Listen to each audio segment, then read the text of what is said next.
Hello friends, welcome to GK classes by JSC. Friends, आज की इस वीडियो में हम डिस्कस करने वाले हैं आरआरबी एनटीपीसी का प्रीवियस ईयर का क्वेश्चन पेपर, जो कि 7 जनवरी 2021 की पहली शिफ्ट का है। ठीक है, तो इस वीडियो में इस पेपर का हम जीके का पूरा जितना भी पोर्शन है उसको देखने वाले हैं, प्लस उसके साथ साथ जितने भी इम्पोर्टेंट फैक्ट आगे उससे बन सकते हैं उन सबको भी हम इसमें डिस्कस करेंगे। ठीक है, तो वीडियो को बिना स्किप किए पूरा एंड तक देखना है। तो चलिए शुरू करते हैं। पहला प्रश्न है कि पहला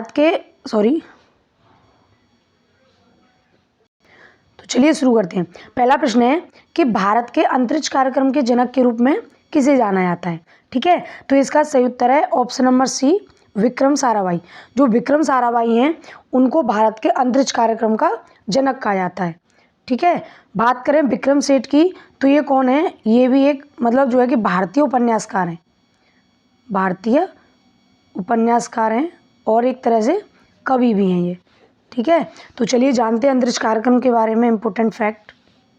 देखिए, तो भारत में अंतरिक्ष कार्यक्रम की शुरुआत हुई थी वो कब हुई थी? 1962 में हुई थी। ठीक है, और जैसा कि हमने बताया कि अंतरिक्ष कार्यक्रम के जनक किसको कहा जाता है? विक्रम साराभाई को। ये काफ़ी ज़्यादा इंपॉर्टेंट है और अक्सर इनके बारे में प्रश्न पूछे जाते हैं। बात करें जो भारतीय अंतरिक्ष अनुसंधान संगठन है, जिसको कि शॉर्ट में इसरो बोला जाता है, इसकी स्थापना कब हुई थी? इसकी स्थापना हुई थी 15 अगस्त 1969 को। ठीक है, 15 अगस्त 1969 को इसरो की स्थापना हुई थी, जिसका मुख्यालय बेंगलुरु कर्नाटक में इसका मुख्यालय। ठीक है, तो चलिए आगे देखते हैं अगला प्रश्न है कि भारत ने किस पंचवर्षीय योजना के दौरान मिश्रित अर्थव्यवस्था को अपनाया था। मतलब इसमें पूछ रहा है कि जो मिश्रित अर्थव्यवस्था का जो मतलब जो कि योजना बनाई गई थी वो कौन सी पंचवर्षीय योजना के दौरान बनाई गई थी। ठीक है, तो इसका सही उत्तर है ऑप्शन नंबर बी। जो द्वितीय पंचवर्षीय योजना प्लान था उसमें मिश्रित अर्थव्यवस्था को अपनाया गया था। ठीक है, तो चलिए कुछ इंपॉर्टेंट जो पंचवर्षीय योजना है, मतलब टोटल 12 पंचवर्षीय योजना हुई थी, लेकिन इनमें से भी जो कुछ इंपॉर्टेंट हैं मतलब जिनसे कि प्रश्न बन सकते हैं उनको हम देखते हैं। ठीक है, तो देखिए सबसे पहले बात करें पहली पंचवर्षीय योजना की, तो इसका कार्यकाल कब से कब है?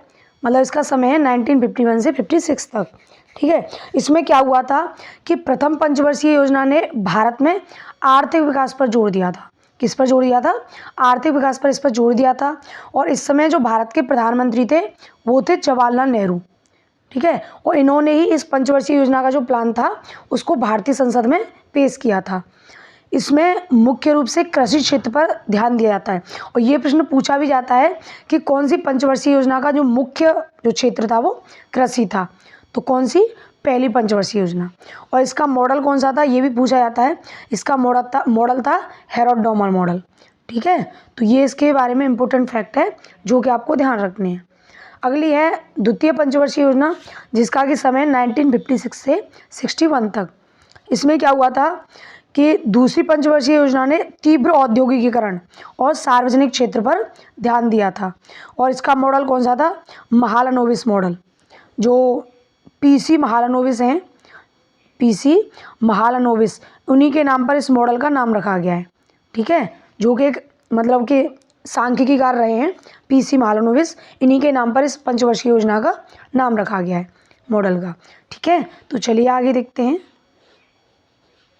अगली है चतुर्थ पंचवर्षीय योजना, जिसका कार्यकाल है समय 1969 से 74 तक। इसमें क्या हुआ था? पहली बार तो जब ये योजना पेश हुई थी तो उस समय भारत के प्रधानमंत्री थी इंदिरा गांधी। ठीक है, जो कि भारत की प्रथम महिला प्रधानमंत्री भी हैं। इसके दौरान सरकार ने 14 प्रमुख भारतीय बैंकों का राष्ट्रीयकरण किया था, और हरित क्रांति भी इसी समय पर लाई गई थी भारत में। तो ये भी इम्पोर्टेंट है कि जो भारत में सबसे मतलब बड़ी संख्या में बैंकों का राष्ट्रीयकरण हुआ था वो हुआ था चतुर्थ पंचवर्षीय योजना के दौरान। और जो भारत में हरित क्रांति की शुरुआत हुई थी वो भी 1969 मतलब इसी कार्यकाल में हुई थी। ठीक है, और भारत में हरित क्रांति लाने का श्रेय किसको दिया जाता है? वो दिया जाता है एम एस स्वामीनाथन। ठीक है, जो कि भारत में हरित क्रांति के जनक कहे जाते हैं, एम एस स्वामीनाथन, जिनका कि 2024 में निधन हो गया था। और एक और इसके बारे में इम्पोर्टेंट फैक्ट है इनके बारे में कि जो 2024 का जो भारत का सर्वोच्च सम्मान है भारत रत्न, वो भी एम एस स्वामीनाथन को मतलब दिया गया है। हरित क्रांति के लिए। ठीक है, पांचवी पंचवर्षीय योजना की बात करें तो इसका समय 1974 से 78 तक। इसमें क्या हुआ था, ये सबसे ज़्यादा इम्पोर्टेंट है और ये अक्सर एग्जाम में पूछा जाता है कि जो गरीबी हटाओ का नारा था वो कौन सी पंचवर्षीय योजना के दौरान दिया गया था, तो वो दिया गया था पांचवी पंचवर्षीय योजना के दौरान। ठीक है, और इसमें क्या हुआ था कि इस पंचवर्षीय योजना को, जैसे कि सभी जो पंचवर्षीय योजनाएं थी, जैसे नाम से ही पता चल रहा है पंचवर्षीय मतलब 5 वर्ष के लिए, लेकिन जो पांचवी पंचवर्षीय योजना थी ये 5 वर्ष से पहले ही ख़त्म कर दी गई थी। क्यों? क्योंकि जब 1978 में जो मोरारजी देसाई की सरकार, यहाँ पे डेजी नहीं है, मोरारजी देसाई, जब 1978 में मोरारजी देसाई सरकार आई थी तो इसने क्या किया था कि इसने इस योजना को रद्द कर दिया था, इसलिए इसका जो समयकाल था 4 वर्ष ही था। ठीक है, तो चलिए आगे देखते हैं। अगला प्रश्न है कि भारत के 3 चरण के परमाणु ऊर्जा कार्यक्रम की स्थापना किसने की थी। मतलब भारत में जो परमाणु ऊर्जा कार्यक्रम 3 चरणों में चला था, इसकी स्थापना किसने की थी, तो इसका सही उत्तर है option number C, Homi Jahangir Bhabha. जो होमी जहांगीर भाभा थे, इन्होंने भारत में परमाणु ऊर्जा कार्यक्रम की स्थापना की थी। ठीक है, अच्छा बात करें के कस्तूरीरंगन की, तो ये कौन थे, ये भारतीय अंतरिक्ष वैज्ञानिक थे, भारतीय अंतरिक्ष वैज्ञानिक थे के कस्तूरीरंगन। और इन्हीं की सिफारिश पर जो भारत की जो नई शिक्षा नीति है, नई शिक्षा नीति जो 2020 है, वो इन्हीं की सिफारिश पर लाई गई थी। ठीक है, एपीजे अब्दुल कलाम की बात करें तो इनको भारत में मिसाइल मैन के नाम से जाना जाता है। किस नाम से? मिसाइल मैन के नाम से जाना जाता है। और ये भारत के मतलब वैज्ञानिक भी रहे हैं और भारत के 11वें नंबर के राष्ट्रपति भी रहे हैं ये। ठीक है, और इनकी जो जयंती होती है उसी दिन राष्ट्रीय नवाचार दिवस भी मनाया जाता है। ये भी इम्पोर्टेंट फैक्ट है और इससे प्रश्न अक्सर पूछे जाते हैं। ठीक है, जो राष्ट्रीय नवाचार दिवस होता है वो इन्हीं की जयंती के दिन मनाया जाता है। और इन्होंने भारत के 11वें राष्ट्रपति के रूप में काम किया था। और कब से मतलब कब बने थे ये 2002 बने थे, 2002 में, और 2007 तक ये भारत के राष्ट्रपति रहे थे 11वें नंबर के। और इनको जो भारत का सर्वोच्च सम्मान है भारत रत्न, वो भी मिला हुआ है, और वो कब मिला था, 1997 में मिला था। ठीक है, तो चलिए आगे देखते हैं। देखिए बात करें भारत के परमाणु ऊर्जा कार्यक्रम की, जिसकी स्थापना किसने की थी, अभी हमने बताया डॉक्टर होमी जहांगीर भाभा ने। और कब हुई थी, 1954 में की थी इन्होंने परमाणु ऊर्जा कार्यक्रम की स्थापना। ठीक है, अच्छा परमाणु ऊर्जा कार्यक्रम स्थापित करने के क्या क्या इसके पीछे उद्देश्य थे, तो क्या क्या उद्देश्य थे कि जो देश की ऊर्जा सुरक्षा है उसको मजबूत करना, थोरियम भंडारों का उपयोग करना, और जो स्वदेशी परमाणु ऊर्जा तकनीक है उसको विकसित करना। मतलब अपने खुद के देश की जो परमाणु ऊर्जा की जो टेक्नोलॉजीज़ वगैरह हैं उनको अपने भारत में विकसित किया जाए, ये भी इसका उद्देश्य था। और जो कार्बन इमिशन है उसको कम करना, और बिजली उत्पादन में परमाणु ऊर्जा का योगदान बढ़ाना। ठीक है, तो ये कुछ प्रमुख परमाणु ऊर्जा कार्यक्रम के उद्देश्य रखे गए थे, जिसको देखकर इसकी शुरुआत हुई थी। ठीक है, तो चलिए अगला प्रश्न देखते हैं। अगला प्रश्न है कि भारत में राष्ट्रीय पंचायती राज दिवस कब मनाया जाता है, तो इसका सही उत्तर है ऑप्शन नंबर ए, 24 अप्रैल। 24 अप्रैल को भारत में राष्ट्रीय पंचायती राज दिवस मनाया जाता है। ठीक है, क्यों? क्योंकि 24 अप्रैल मतलब जो 73वां संविधान संशोधन हुआ था, जिसके तहत भारत के संविधान में जो पंचायत को मतलब संवैधानिक दर्जा मिला था या इसको जोड़ा गया था, तो यह जो संविधान संशोधन लागू हुआ था वो 24 अप्रैल 1993 को लागू हुआ था। इसी वजह से 24 अप्रैल को भारत में राष्ट्रीय पंचायती राज दिवस मनाया जाता है। ठीक है, तो चलिए इसके बारे में देखते हैं। देखिए जो बलवंत राय मेहता है उनको भारत में पंचायती राज का जनक माना जाता है, क्योंकि सबसे पहले जो पंचायत की जो सिफारिश की थी, मतलब जो पंचायतों को त्रिस्तरीय बनाने की, वो बलवंत राय मेहता ने ही दी थी। ठीक है, और जो पंचायत राज व्यवस्था से संबंधित जो प्रावधान हैं वो भारतीय संविधान के भाग 9 में रखे गए हैं। किसमें? भाग 9 में। और अनुच्छेद कौन कौन से हैं? अनुच्छेद 243 से लेकर 243 ओ तक जो भारत में जो पंचायती राज से संबंधित जो प्रावधान रखे गए हैं वो अनुच्छेद 243 से 243 ओ तक रखे गए हैं। ठीक है, और शीर्षक क्या है? पंचायत शीर्षक के नाम से। अच्छा, इसमें जो संविधान संशोधन हुआ था, जैसे कि अभी मैंने बताया कि 73वां संविधान संशोधन हुआ था, और यह कब हुआ था? 1992 में हुआ था। लेकिन यह जो संविधान संशोधन है यह लागू कब से हुआ था? यह 24 अप्रैल 1993 से लागू हुआ था। ठीक है, तो चलिए आगे देखते हैं। अगला प्रश्न है कि विश्व पुस्तक और कॉपीराइट दिवस कब मनाया जाता है? तो इसका सही उत्तर है ऑप्शन नंबर ए 23 अप्रैल। जो 23 अप्रैल है उसको विश्व पुस्तक और कॉपीराइट दिवस मनाया जाता है। ठीक है, तो चलिए आगे देखते हैं। अगला प्रश्न है कि 2018 में 11वां विश्व हिंदी सम्मेलन कहाँ आयोजित किया गया था? मतलब ये उस समय का करंट से रिलेटेड प्रश्न था। 2018वां मतलब 2018 में जो रिसेंट में ही जब विश्व हिंदी सम्मेलन हुआ था तब का प्रश्न है। उसके बाद एक और सम्मेलन हो चुका है 12वां, जो कि 2023 में हुआ था। ठीक है, और यह पेपर है 2021 का। ठीक है, तो इसलिए यह उस समय के मतलब करंट से रिलेटेड ही है। तो इसका सही उत्तर है ऑप्शन नंबर ए मॉरिशस। 2018 में जो 11वां विश्व हिंदी सम्मेलन हुआ था वो मॉरिशस में हुआ था। ठीक है, और जो 2023 में हुआ था 12वां, वो कहाँ पे हुआ था? वो फिजी में हुआ था। तो चलिए आगे देखते हैं इसके बारे में। देखिए, जो पहला विश्व हिंदी सम्मेलन हुआ था वो सबसे पहले 1975 में हुआ था और नागपुर महाराष्ट्र में। कहाँ पे हुआ था? नागपुर महाराष्ट्र में, जो कि भारत में ही है। उस समय इसके मुख्य अतिथि कौन थे? जो मॉरिशस के प्रधानमंत्री थे उनका नाम क्या था? सर शिवसागर रामगुलाम। ठीक है, वो इसके मुख्य अतिथि के तौर पर भारत में आए थे। और पहला विश्व हिंदी सम्मेलन कब हुआ था? 1975 नागपुर में। और ये भी काफ़ी ज़्यादा इम्पोर्टेंट है। ठीक है, उसका जो बोध वाक्य था वो क्या था? वसुधैव कुटुम्बकम। और जैसा कि आपको पता है कि जो 2020 में जो G20 की समिट हुई थी भारत में, उसका भी जो वाक्य था वसुधैव कुटुम्बकम ही था। ठीक है, बात करें 12वें विश्व हिंदी सम्मेलन की, तो इसका आयोजन हुआ था 15 से 17 फरवरी 2023 में। और कहाँ पे हुआ था? फिजी देश में। फिजी देश में हुआ था। और इसका भी शहर कौन सा था? नंदी शहर। फिजी देश के नंदी शहर में 2023 में 12वें विश्व हिंदी सम्मेलन का आयोजन किया गया था। ठीक है, और पहला कहाँ पे हुआ था? 1975 नागपुर महाराष्ट्र में। तो चलिए अगला प्रश्न देखते हैं।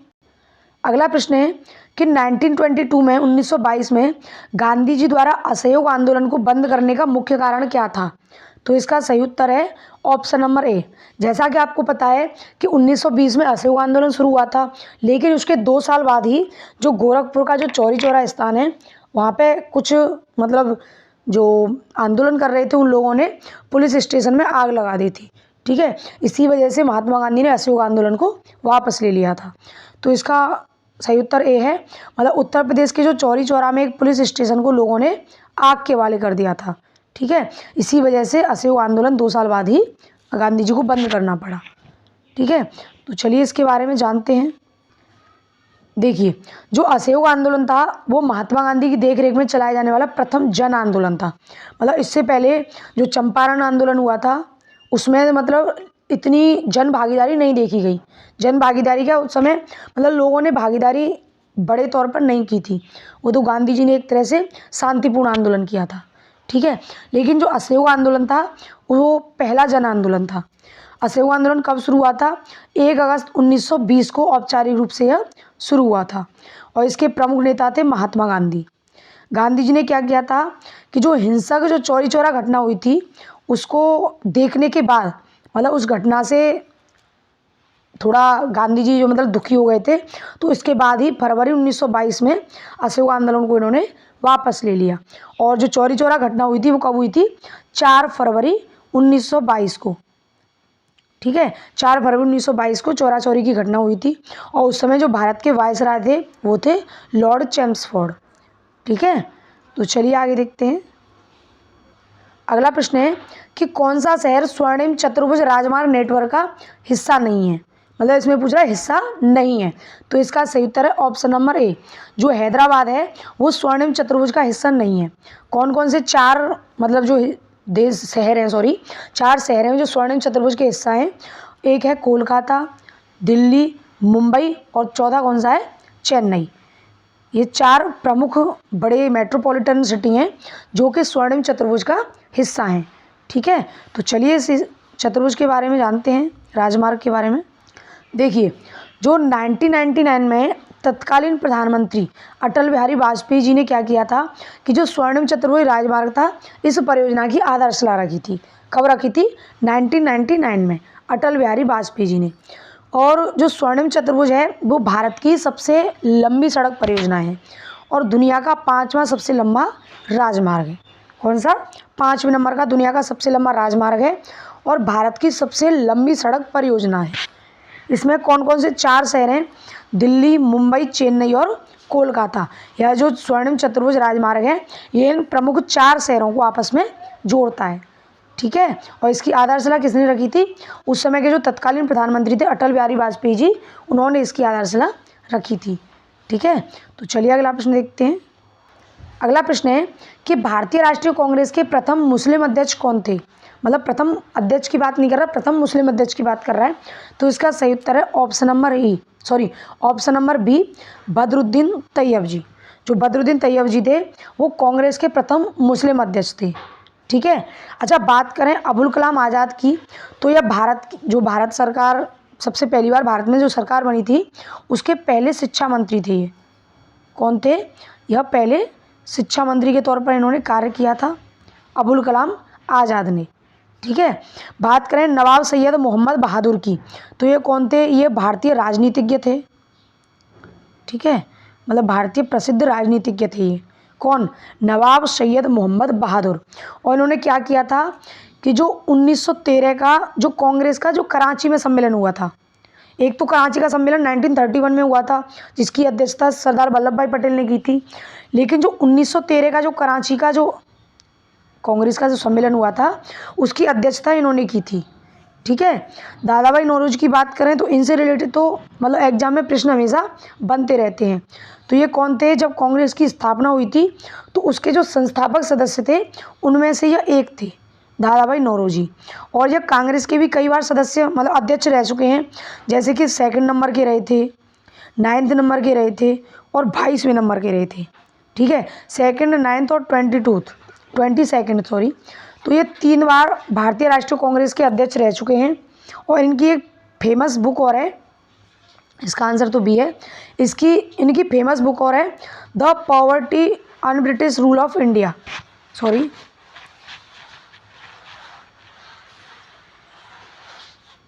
The poverty un British rule of India.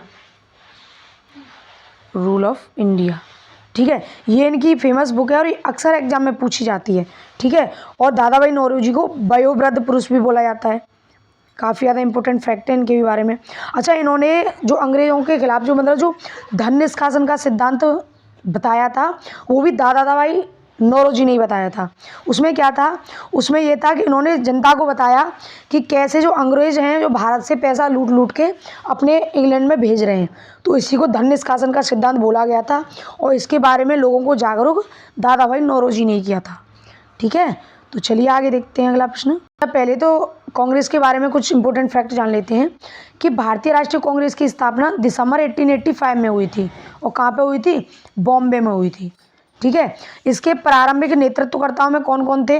दादा भाई नौरोजी थे, फिरोज शाह मेहता, बदरुद्दीन तैयब जी, WC बनर्जी और सुरेंद्रनाथ बनर्जी। ये कुछ प्रमुख नेतृत्वकर्ता थे, संस्थापक थे। इसका पहला अधिवेशन हुआ था 1885 में और कहाँ पे हुआ था? बॉम्बे में हुआ था। इसके अध्यक्ष थे WC बनर्जी। ठीक है, जो WC बनर्जी थे उसके अध्यक्ष थे ये पहले अधिवेशन के। अच्छा, जो पहला अधिवेशन था वो पुणे में होने वाला था, लेकिन पुणे में प्लेग फैल गया था, इसी वजह से उसको वहाँ से पोस्टपोन करके मतलब वहाँ से हटा के और बॉम्बे में कर दिया गया। ठीक है, तो चलिए आगे देखते हैं। अगला प्रश्न है कि अगस्त 2019 तक, मतलब उस समय का करंट का प्रश्न है, अगस्त 2019 तक घरेलू और विदेशी पर्वतारोहियों के लिए कितनी हिमालयी चोटियाँ ट्रैकिंग के लिए खुली हैं? ठीक है, उस समय की कह रहा है अगस्त 2019 तक की, मतलब उस समय तक घरेलू हो या कोई विदेशी पर्वतारोही हो उनके लिए हिमालय की कितनी चोटियाँ थीं वो ट्रैकिंग के लिए खुली हुई थी।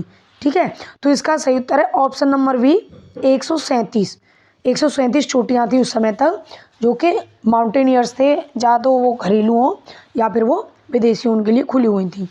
ठीक है, तो चलिए आगे देखते हैं अगला प्रश्न। अगला प्रश्न है कि धनात्मक आवेश आयन को क्या कहा जाता है? जैसा कि नाम से पता चल रहा है धनात्मक, तो इसका सही उत्तर है धनायन। जो धनात्मक आवेश आयन है उनको धनायन बोला जाता है और जो ऋणात्मक आवेश आयन होते हैं उनको क्या बोला जाता है? उनको ऋणायन बोला जाएगा। ये नहीं है, उनको ऋण आयन बोला जाएगा। अच्छा, धनात्मक मतलब जो धनायन होते हैं वो कब बनते हैं? तो जैसे ये जब बनते हैं जब कोई धातु होती है, मतलब जो धनायन होते हैं जब कोई धातु होती है वो क्या करती है, उस पे जो इलेक्ट्रॉन होते हैं, धातु पे जो इलेक्ट्रॉन होते हैं वो अपने इलेक्ट्रॉनों को त्याग देती है, तो वो धनायन बन जाती है। जब धातु अपने इलेक्ट्रॉनों को त्याग देती है, जैसा कि तुमको पता है कि इलेक्ट्रॉन होता है उस पर नेगेटिव चार्ज होता है, ठीक है, इलेक्ट्रॉन होता है उस पर नेगेटिव चार्ज होता है, तो जब कोई धातु अपने इलेक्ट्रॉन को त्याग देती है तब वो धनायन बनता है। और ऋणायन कब बनता है? कि जब कोई अधातु इलेक्ट्रॉन ग्रहण करती है, जब कोई अधातु इलेक्ट्रॉन ग्रहण करती है तब वह ऋणायन बनता है, ठीक है। तो चलिए आगे देखते हैं अगला प्रश्न। अगला प्रश्न है कि 2020 के मानव विकास सूचकांक के अनुसार कौन सा देश दुनिया में पहले स्थान पर है? ये भी उस समय का करंट का ही प्रश्न है, ठीक है। 2020 का जो HDI इंडेक्स है, ह्यूमन डेवलपमेंट इंडेक्स, उसके अनुसार कौन सा देश दुनिया में पहले स्थान पर था? तो इसका सही उत्तर है ऑप्शन नंबर सी, नॉर्वे। जो नॉर्वे देश है वो कई सालों से जो मानव विकास सूचकांक है उसमें पहले स्थान अपना रखता हुआ आ रहा है। ये पहले स्थान पर ही हर साल आता है, ठीक है। तो चलिए इसके बारे में कुछ इंपॉर्टेंट फैक्ट जान लेते हैं। देखिए, जो मानव विकास सूचकांक है उसको जारी कौन करता है? संयुक्त राष्ट्र विकास कार्यक्रम जो UNDP है वो इस इंडेक्स को जारी करता है। और जो पहला HDI इंडेक्स जारी किया गया था वो 1990 में किया गया था, 1990 में पहला HDI इंडेक्स जारी किया गया था। इसके 3 प्रमुख आधार हैं, 3 प्रमुख मुख्य संकेतक हैं, वो कौन कौन से हैं कि जिनके आधार पर इस सूचकांक को जारी किया जाता है? एक तो है जीवन प्रत्याशा, शिक्षा और जीवन स्तर, ये काफ़ी ज़्यादा इम्पोर्टेंट है, ठीक है। इन्हीं तीनों को आधार मानकर इसका मतलब जो मानव विकास सूचकांक है इसके प्रमुख अंक निर्धारित किए जाते हैं और तभी देशों की सूची जारी की जाती है, ठीक है, इन्हीं 3 आधारों के अनुसार। तो चलिए अगला प्रश्न देखते हैं।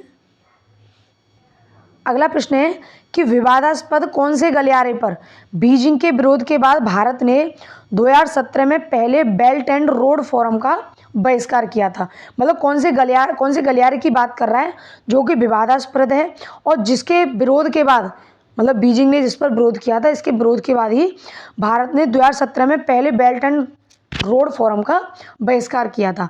तो इसका सही उत्तर है ऑप्शन नंबर बी, जो चीन पाकिस्तान आर्थिक गलियारा है जिसको शॉर्ट में CPEC बोलते हैं, ठीक है, चीन पाकिस्तान इकोनॉमिक कॉरिडोर, इसको शॉर्ट में CPEC बोलते हैं। तो चीन पाकिस्तान आर्थिक गलियारा है जिसको कि जो मतलब भारत और चीन के बीच में विवादास्पद है, ठीक है। अच्छा, इसके बारे में जाना है, जो गलियारा इसके बारे में क्या है कि यह गलियारा किस किस को जोड़ता है? तो यह चीन को यूरोप से जोड़ता है। किससे जोड़ता है? चीन को किससे जोड़ता है? यह यूरोप से। और यह चीन को यूरोप से जोड़ने की चीन की बड़ी महत्वाकांक्षी पहल है, महत्वाकांक्षी गलियारा है जो कि वन बेल्ट वन रोड का हिस्सा है, ठीक है। वन बेल्ट वन रोड जो चीन की एक इनिशिएट है, पहल है, वन बेल्ट वन रोड इसी का यह एक हिस्सा है, ठीक है, जिसकी शुरुआत कब हुई थी? 2013 में। यह जो आर्थिक गलियारा है इसकी शुरुआत 2013 में हुई थी, ठीक है। तो चलिए अगला प्रश्न देखते हैं। अगला प्रश्न है कि भारत में 31 अक्टूबर 2020 तक कितने राज्य व केंद्र शासित प्रदेश हैं? तो वर्तमान में भी हैं वो तो इसका सही उत्तर क्या है? डी। भारत में वर्तमान में भी 28 राज्य हैं और 8 केंद्र शासित प्रदेश हैं, ठीक है। तो चलिए अगला प्रश्न देखते हैं। अगला प्रश्न है कि निम्नलिखित में से कौन सा कार्बन का एक अपर रूप है? मतलब कार्बन के अपर रूप की बात कर रहा है, हालांकि 2-3 है इसके अपर रूप, लेकिन इनमें से बात कर रहा है कि कौन सा कार्बन का एक अपर रूप है निम्नलिखित में से। तो इसका सही उत्तर है ऑप्शन नंबर है हीरा। जो हीरा है वो कार्बन का अपर रूप है, ठीक है। तो चलिए कार्बन के बारे में जानते हैं। देखिए, कार्बन के 3 मुख्य अपर रूप होते हैं। अपर रूप हैं कौन कौन से हैं? एक तो हीरा है, एक ग्रेफाइट है और एक फुलरीन है। ये 3 कार्बन के प्रमुख अपर रूप हैं। कार्बन के 3 समस्थानिक भी होते हैं, कौन कौन से? कार्बन 12, कार्बन 13 और कार्बन 14। ये कार्बन के 3 प्रमुख समस्थानिक भी हैं जो कि प्राकृतिक रूप से पाए जाते हैं। कार्बन का उपयोग कहाँ कहाँ किया जाता है? कार्बन का उपयोग किया जाता है प्लास्टिक में, रबर में और कार्बन फाइबर में। तो इन तीनों में और भी हालांकि कई सारी चीज़ें हैं जिनमें कार्बन का यूज़ किया जाता है, लेकिन ये प्रमुख हैं, ठीक है। ये प्रमुख प्लास्टिक उद्योग हो गया, रबर उद्योग हो गया, इनमें प्रमुख रूप से कार्बन का उपयोग किया जाता है। अच्छा, जो कार्बन डाइऑक्साइड है CO2, यह एक ग्रीन हाउस गैस है, ठीक है, जो पृथ्वी के तापमान को नियंत्रित करने में महत्वपूर्ण भूमिका निभाती है। जो कार्बन डाइऑक्साइड है CO2, यह पृथ्वी के तापमान को नियंत्रित करने में महत्वपूर्ण भूमिका निभाती है। ठीक है, तो चलिए आगे देखते हैं। अगला प्रश्न है कि भारतीय दंड संहिता इंडियन पीनल कोड IPC की धारा 377 पर हड़ताल करने के लिए कानूनी लड़ाई का नेतृत्व करने वाली प्रसिद्ध भारतीय महिला वकील कौन है? ठीक है, मतलब जो IPC की धारा 377 है उस पर हड़ताल करने के लिए जो कानूनी लड़ाई का नेतृत्व किया था, उन प्रमुख वकीलों की पूछ रहा है उसमें। ठीक है, तो इसका सही उत्तर है ऑप्शन नंबर C। कौन कौन सी वकील थी? मेनका गुरुस्वामी और अरुंधति काटजू, ये दोनों प्रमुख वकील थी जिन्होंने इस धारा पर हड़ताल करने के जो लड़ाई हुई थी, कानूनी लड़ाई, उसका नेतृत्व किया था। ठीक है, तो चलिए आगे देखिए बात करें IPC की, भारतीय दंड संहिता की, जिसे 1860 में ब्रिटिश भारत में लागू किया गया था। मतलब जिसमें अंग्रेजों का राज था 1860 में, तब इसको लागू किया गया था। और यह क्या है? यह भारत की आपराधिक कानून की मूल संहिता है। मतलब भारत में जितने भी जिस प्रकार के जैसे भी अपराध होते हैं, इसी के अनुसार लोगों को सजा दी जाती है। ठीक है, इसी के अनुसार लोगों को सजा दी जाती है, इसी प्रकार मतलब लोगों को इसी अनुसार सजा दी जाती है। लेकिन अब क्या हुआ है कि इसकी मतलब ये भारतीय दंड संहिता है, सरकार ने ये कही थी कि यह औपनिवेशिक है, मतलब अंग्रेजों के समय की है। तो इसमें क्या किया है? इसमें बदलाव किया गया है। इसकी जगह पे BNS मतलब भारतीय न्याय संहिता, इसको प्रतिस्थापित किया गया इसकी जगह पे। ठीक है, जिसकी शुरुआत कब से हुई है? 1 जुलाई 2024 से हुई है। किसकी जगह पे? भारतीय दंड संहिता की जगह पे वर्तमान में क्या है? भारतीय न्याय संहिता। ठीक है, और IPC को कब शुरू किया गया था? 1860 में। और BNS को कब शुरू किया गया है? 2024 में। ठीक है, तो चलिए अगला प्रश्न देखते हैं। अगला प्रश्न है कि लॉर्ड इरविन को लिखे अपने अपने पत्र में महात्मा गांधी ने कितनी मांगें की, जिनमें से कुछ पर सहमति बन गई और उन्हें गांधी इरविन समझौते के रूप में जाना जाने लगा। इसमें पूछ रहा है कि जो गांधी इरविन समझौता हुआ था उसमें महात्मा गांधी ने कितनी मांगें रखी थी। तो कितनी मांगें रखी थी? Option number D 11। ठीक है, जिसको कि 11 सूत्री भी मांगे भी बोलते हैं। और गांधी इरविन समझौता कब हुआ था? 1931 में हुआ था। ठीक है, तो चलिए इससे रिलेटेड इंपॉर्टेंट फैक्ट जान लेते हैं। देखिए, जो गांधी इरविन समझौता हुआ था वो कब हुआ था? 5 मार्च 1931 को। और किस किस के बीच में हुआ था? महात्मा गांधी और लॉर्ड इरविन के बीच में। ठीक है, और इस समझौते को दिल्ली पैक्ट भी बोला जाता है। मतलब यह समझौता दिल्ली में हुआ था, इसी वजह से इसको दिल्ली पैक्ट भी कहा जाता है। इसका परिणाम क्या क्या हुआ? मतलब जो इन दोनों की जो वार्ता हुई थी, इन दोनों की, गांधी और इरविन की, तो इसका जो परिणाम हुआ था, रिजल्ट क्या मिला था इससे, कि सविनय अवज्ञा आंदोलन को स्थगित कर दिया गया। 1931 के बाद जो सविनय अवज्ञा आंदोलन हुआ था उसको स्थगित कर दिया गया। कांग्रेस की जो गतिविधियां लगी थी उन पर अंग्रेजों ने प्रतिबंध, मतलब गतिविधियों पर जो प्रतिबंध लगे थे उन प्रतिबंधों को हटा दिया गया था। और जो भारत के जो राजनीतिक बंदी थे उनको अंग्रेजों ने रिहा कर दिया।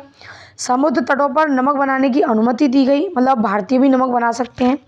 और जो शराब और जो विदेशी कपड़ों की दुकान थी उनके सामने शांतिपूर्ण धरना देने की अनुमति दी गई। मतलब जो शराब की दुकानें थी और जो विदेशी कपड़े थे उनकी दुकानों पर धरना देने की अनुमति दी गई। और धरना भी कैसा? बिल्कुल शांतिपूर्ण, अहिंसक धरना। आंदोलन के दौरान त्यागपत्र देने वालों को उनके पदों पर पुनः बहाल किया गया। मतलब जब भारतीयों ने आंदोलन किया तो जो जिस पद पर थे अंग्रेजों ने क्या किया था? उनको पदों से बर्खास्त कर दिया था। लेकिन इस समझौते के बाद दोबारा से उनको उन पदों पर बहाल कर दिया गया। ठीक है, तो चलिए आगे देखते हैं अगला प्रश्न। अगला प्रश्न है कि द्वितीय विश्व युद्ध से प्रभावित देशों में बच्चों और माताओं को आपातकालीन भोजन और स्वास्थ्य देखभाल प्रदान करने के लिए संयुक्त राष्ट्र द्वारा कौन सी एजेंसी बनाई गई थी?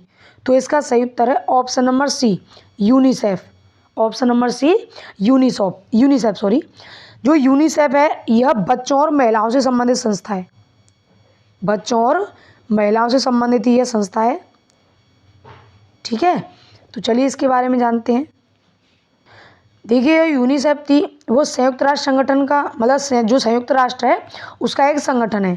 जैसा कि पता है कि जो संयुक्त राष्ट्र है उसके 6 अंग हैं, उनमें से एक यूनिसेफ भी है। जो बच्चों के अधिकारों और भलाई के लिए काम करता है। ठीक है, संयुक्त राष्ट्र महासभा द्वारा 11 दिसंबर 1946 को इसको स्थापित किया गया था। किसको? यूनिसेफ को। ठीक है, यूनिसेफ की स्थापना कब हुई थी? 11 दिसंबर 1946 को। और इसका हेडक्वार्टर कहाँ है? न्यूयॉर्क में। यूनिसेफ का हेडक्वार्टर न्यूयॉर्क शहर में स्थित है। ठीक है, तो चलिए अगला प्रश्न देखते हैं। अगला प्रश्न है कि भारत सरकार द्वारा निम्नलिखित में से कौन सी ग्रामीण आवास योजना में पुनर्गठित किया गया है? ठीक है, तो इसका सही उत्तर है option number B, Indira Awas Yojana. जो इंदिरा आवास योजना है इसको भारत सरकार ने ग्रामीण आवास योजना के रूप में पुनर्गठित किया है। ठीक है, अच्छा बात करें जवाहर ग्राम समृद्धि योजना की, तो इसकी स्थापना कब हुई थी या इसको लॉन्च कब किया गया था? इसको 1 अप्रैल 1999 को। ठीक है, 1 अप्रैल 1999 को इसको लॉन्च किया गया था। और राजीव आवास योजना को भी 2011 में ही लॉन्च किया गया था और यह 2 चरणों में हुई थी। ठीक है, 2 चरणों में हुई थी ये। और इसका उत्तर है इंदिरा आवास योजना। अगला प्रश्न देखते हैं। अगला प्रश्न है कि विश्व का सबसे व्यस्त समुद्री मार्ग कौन सा है? तो इसका सही उत्तर है ऑप्शन नंबर सी, उत्तरी अटलांटिक समुद्री मार्ग। जो उत्तरी अटलांटिक समुद्री मार्ग है वो विश्व का सबसे व्यस्त समुद्री मार्ग है। मतलब जो विश्व का 1/4 व्यापार होता है, विश्व का 1/4 जो विदेशी व्यापार होता है वो इसी मार्ग से होता है। ठीक है, तो जो विश्व का 1/4 मार्ग, मतलब 1/4 व्यापार जिस मार्ग से होगा वो व्यस्त मार्ग तो होगा ही, विश्व का सबसे व्यस्त मार्ग। ठीक है, होगा कि नहीं? तो यह क्या होता है इस मार्ग से, हालांकि इसका आंसर सी है, दोबारा से बताएं इसको अलग से, कि जो उत्तरी अटलांटिक समुद्री मार्ग है यह यूरोप के, क्या होता है कि यह यूरोप का जो पश्चिमी तट है, यूरोप का यह जो पश्चिमी वाला तट है, पश्चिमी वाला, इसके बंदरगाहों को, और जो उत्तरी अमेरिका है, उत्तरी अमेरिका के पूर्वी तट के बंदरगाह से जोड़ता है। मतलब यह जो समुद्री मार्ग है यह यूरोप के पश्चिमी तट को उत्तरी अमेरिका के पूर्वी तट से जोड़ता है। ठीक है, जो यूरोप का जो पश्चिमी तट है उत्तरी अमेरिका के पश्चिमी तट से जोड़ता है ये वाला मार्ग। ठीक है, तो चलिए आगे देखते हैं अगला प्रश्न। अगला प्रश्न है कि भारत ने अपने पहले परमाणु बम का परीक्षण कब किया था? मतलब भारत में 2 बार परमाणु परीक्षण हुए हैं, तो जो पहला वाला परमाणु परीक्षण हुआ था वो कब हुआ था? तो वो हुआ था 1974 में, 1974 में पहले परमाणु बम का परीक्षण किया गया था भारत में। ठीक है, तो चलिए इसके बारे में जान लेते हैं। देखिए भारत ने पहला परमाणु परीक्षण कब किया था? 18 मई 1974 को। और कहाँ पे किया था? राजस्थान के पोखरण में। ठीक है, राजस्थान के पोखरण में भारत ने अपना पहला परमाणु परीक्षण किया था, जिसका कूट नाम क्या था? स्माइलिंग बुद्धा। और ये प्रश्न अक्सर पूछा जाता है, जो दोनों परमाणु परीक्षण हुए थे ऑपरेशन शक्ति और स्माइलिंग बुद्धा, इन दोनों के बारे में अक्सर पूछा जाता है कि इनका कूट नाम क्या था। और यह परीक्षण शांतिपूर्ण परमाणु विस्फोट के रूप में घोषित किया गया था। और उस समय भारत के प्रधानमंत्री कौन थे? इंदिरा गांधी थी। और राष्ट्रपति थे फखरुद्दीन अली अहमद। ठीक है, ये उस समय तत्कालीन प्रधानमंत्री और तत्कालीन राष्ट्रपति थे। तो चलिए आगे देखते हैं अगला प्रश्न। अगला प्रश्न है कि 1920 से 22 में असहयोग आंदोलन का नेतृत्व किसने किया था? तो इसका सही उत्तर है ऑप्शन नंबर ए। अभी हमने देखा था असहयोग आंदोलन का एक और प्रश्न आ चुका था, तो इसका नेतृत्व किसने किया था? महात्मा गांधी ने इसका नेतृत्व किया था। और इसकी शुरुआत कब हुई थी? 1920 में हुई थी कि नहीं? लेकिन इसके 2 साल बाद ही चौरी चौरा कांड के बाद 1922 में इसको बंद कर दिया गया था। ठीक है, तो चलिए आगे देखते हैं। अगला प्रश्न है कि निम्नलिखित में से कौन कंप्यूटर का एक घटक नहीं है? मतलब नहीं पूछ रहा है कि कौन सा एक घटक नहीं है। तो मेमोरी कंप्यूटर का घटक है, सीपीयू है, एएलयू है, लेकिन जो पेपर है ये कंप्यूटर का घटक नहीं है। ठीक है, कंप्यूटर का घटक पेपर नहीं है। तो चलिए अगला प्रश्न देखते हैं। अगला प्रश्न है कि श्वसन तंत्र से संबंधित विभिन्न रोग किस प्रकार के प्रदूषण के कारण होते हैं? ठीक है, जैसा कि पता है कि जो हमारे फेफड़े होते हैं, हमारा जो रेस्पिरेटरी सिस्टम होता है श्वसन तंत्र, तो उसमें जो रोग होते हैं वो किस प्रकार के प्रदूषण के कारण होते हैं?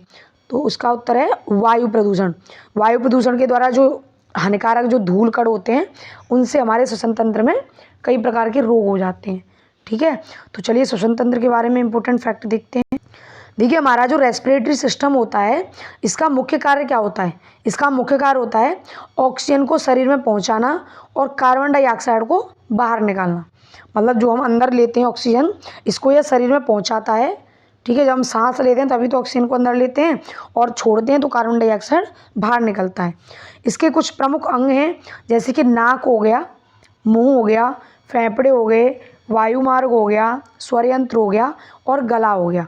ये श्वसन तंत्र के कुछ प्रमुख अंग हैं, नाक, मुंह, फेफड़े, वायुमार्ग, स्वरयंत्र और गला। श्वसन तंत्र में कुछ मतलब सेफ्टी वाल्व भी होते हैं, सुरक्षात्मक तंत्र भी होते हैं। कौन कौन है वो? म्यूकस और सिलिया। जो रेस्पिरेटरी सिस्टम है, म्यूकस और सिलिया प्रमुख सेफ्टी वाल्व होते हैं, जो हानिकारक कणों को फिल्टर करते हैं। मतलब जो हम सांस लेते वक्त कुछ हानिकारक कण अंदर ले लेते हैं, तो इन वाल्व की मदद से, इन तंत्र की मदद से वो फिल्टर होते हैं हानिकारक कण। कुछ रोग भी हैं जो कि श्वसन तंत्र में हो जाते हैं, जैसे कि अस्थमा हो गया, सीओपीडी हो गया, निमोनिया हो गया और फेफड़ों का कैंसर। ये कुछ प्रमुख रोग हैं जो कि श्वसन तंत्र में होते हैं, श्वसन तंत्र के कारण होते हैं। ठीक है, श्वसन तंत्र में। तो चलिए आगे देखते हैं अगला प्रश्न। अगला प्रश्न है कि कंप्यूटर पर दूरस्थ लॉगिन की सुविधा क्या है? तो इसका सही उत्तर है ऑप्शन नंबर सी, टेलनेट। जो टेलनेट है वो दूरस्थ लॉगिन की सुविधा कंप्यूटर में होती है ये। ठीक है, टेलनेट। अच्छा, एफटीपी की फुल फॉर्म क्या है? File transfer protocol.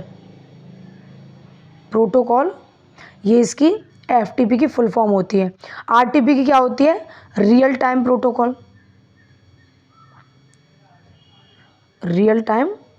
प्रोटोकॉल। ये आरटीपी की होती है। एचटीटीपी की क्या होती है? Hyper text transfer protocol. ठीक है, तो ये तीनों ही प्रोटोकॉल हैं, file transfer protocol, real time protocol और हाइपर टेक्स्ट ट्रांसफ़र प्रोटोकॉल। ठीक है, तो चलिए आगे देखते हैं अगला प्रश्न। अगला प्रश्न है कि भारत में संयुक्त राष्ट्र संघ के कितने संगठन हैं? तो इसका सही उत्तर है ऑप्शन नंबर डी, 26। भारत में संयुक्त राष्ट्र संघ के कितने कुल संगठन हैं? 26 संगठन। ठीक है, और संयुक्त राष्ट्र संघ की स्थापना कब हुई थी? 24 अक्टूबर 1945 को। ठीक है, तो और भारत में कुल संगठन 26 हैं। तो चलिए अगला प्रश्न देखते हैं। अगला प्रश्न है कि भारत सरकार ने किस भारतीय मसाले के लिए अमेरिकी पेटेंट को चुनौती दी और उन्हें उसे रद्द करने के लिए मजबूर किया गया? तो इसका सही उत्तर है ऑप्शन नंबर डी, हल्दी। ठीक है, तो हम जो मतलब भारत ने हल्दी जो मसाला था, मतलब जो भारतीय मसाले के मतलब प्रसिद्ध मसाले के रूप में जाना जाता है हल्दी को, तो भारत सरकार ने क्या किया था कि इसका जो हल्दी का जो मतलब मसाला, मतलब जो हल्दी का मसाला था, इसका निर्माण किया था हमारे भारत ने। लेकिन अमेरिका ने क्या किया था? अमेरिका ने इस पर अपना पेटेंट बनवा लिया था। ठीक है, लेकिन भारत सरकार ने उसको पेटेंट को चुनौती दी और जैसे तैसे करके उसको रद्द करवा के अपने नाम पेटेंट करवाया था भारत सरकार ने। ठीक है, तो चलिए अगला प्रश्न देखते हैं। अगला प्रश्न है कि पर्यावरण और वन के संदर्भ में WCCB का अर्थ क्या है? तो इसका सही उत्तर है ऑप्शन नंबर सी, वन्यजीव अपराध नियंत्रण ब्यूरो।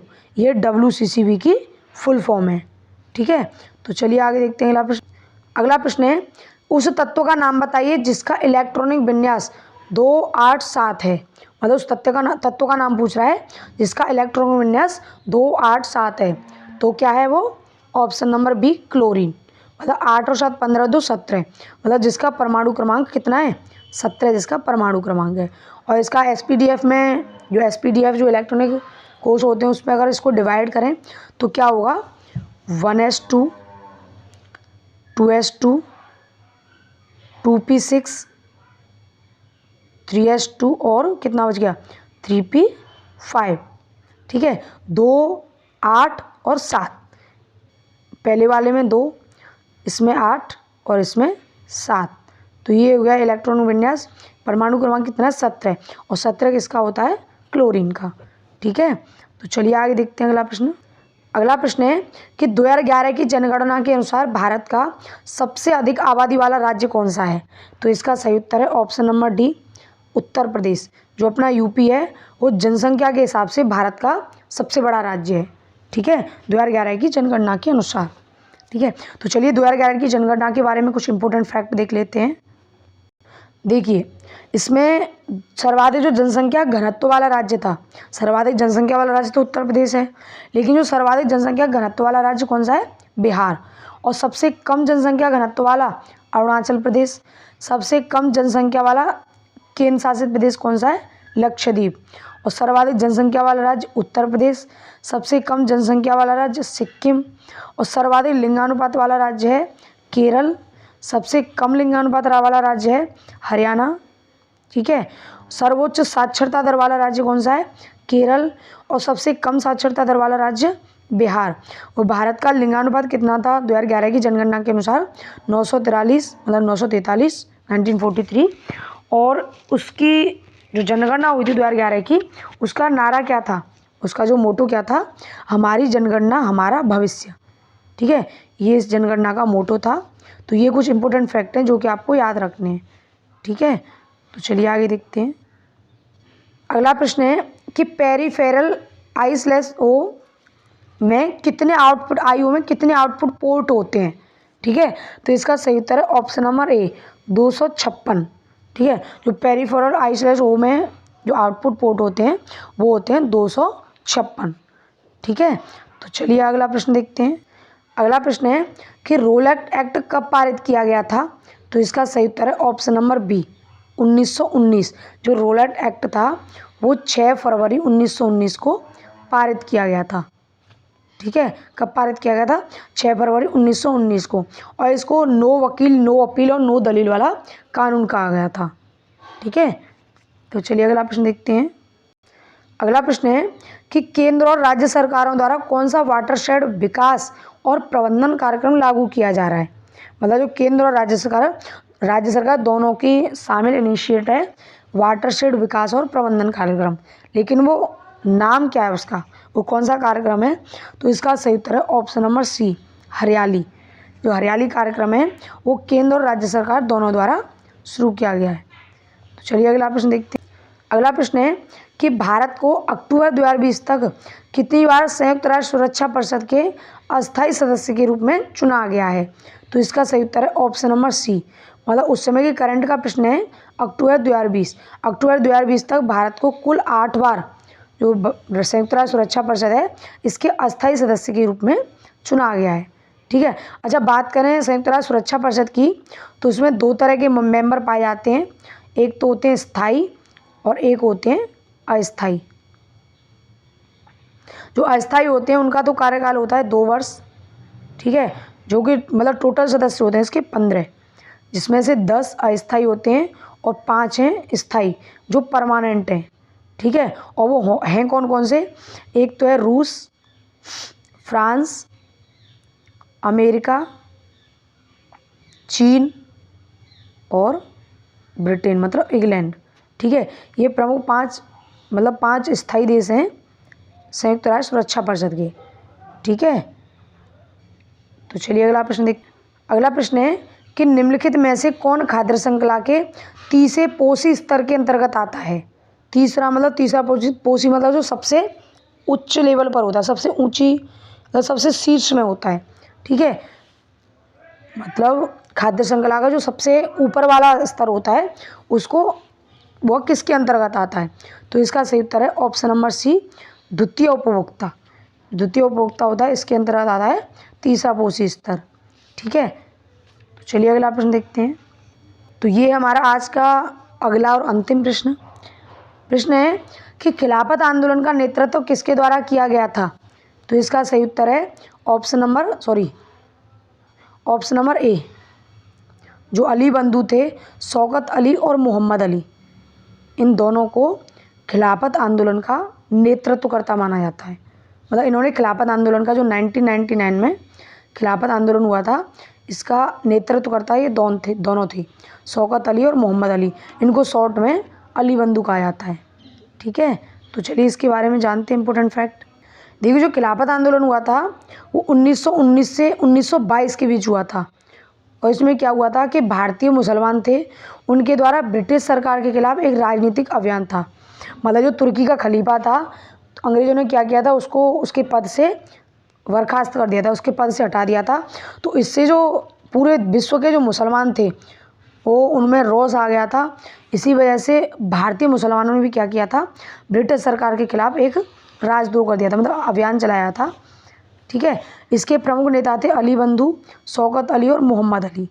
ठीक है, और इसी आंदोलन के कारण क्या हुआ था कि भारतीय मुसलमानों ने ब्रिटिश सरकार के खिलाफ असहयोग आंदोलन में भाग लिया था।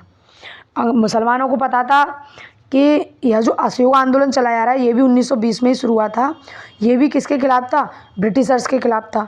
ठीक है, और जो खिलाफत आंदोलन जो भारतीय मुसलमान चला रहे थे ये भी ब्रिटिशर्स के खिलाफ ही चला रहे थे। तो इन्होंने क्या किया था कि इन्होंने असहयोग आंदोलन में हिस्सा ले लिया था।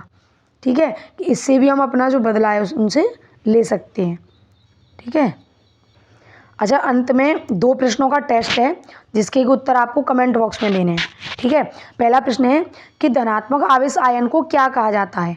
ठीक है, इसके ऑप्शन है अणु, परमाणु, ऋणायन और धनायन।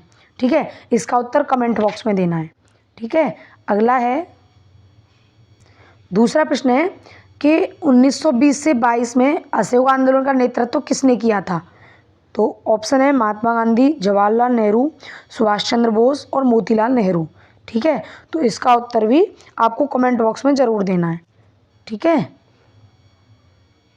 तो ये थी हमारी आज की वीडियो आरआरबी एनटीपीसी का प्रीवियस ईयर मतलब 7 जनवरी 2021 की पहली शिफ्ट का। ठीक है, अगर वीडियो अच्छी लगी हो तो वीडियो को लाइक करें और अभी तक चैनल को सब्सक्राइब नहीं किया है तो प्लीज़ चैनल को सब्सक्राइब करें और वीडियो को ज़्यादा से ज़्यादा शेयर करें जिससे कि और भी लोगों को इसका बेनिफिट मिल सके। ठीक है, जैसा कि आपको पता है कि जो आरआरबी एनटीपीसी है इसका जो एग्ज़ाम है अप्रैल मई में होने वाला है। ठीक है, तो जितना बने उतना प्रीवियस ईयर के क्वेश्चन पेपर लगाइए, बाकी की सब्जेक्ट्स के भी लगाइए। ठीक है, जिससे कि आपको पता चलेगा आपका स्कोर कितना चल रहा है। अच्छा, और हाँ एक बात और कि मेरी वीडियो 1 महीने से नहीं आई है, कुछ घर में फंक्शन था इसी वजह से मैं वीडियो अपनी नहीं डाल पाई, तो इसके लिए माफ़ी। अब लेकिन हर हफ्ते वीडियो आएगी। ठीक है, धन्यवाद।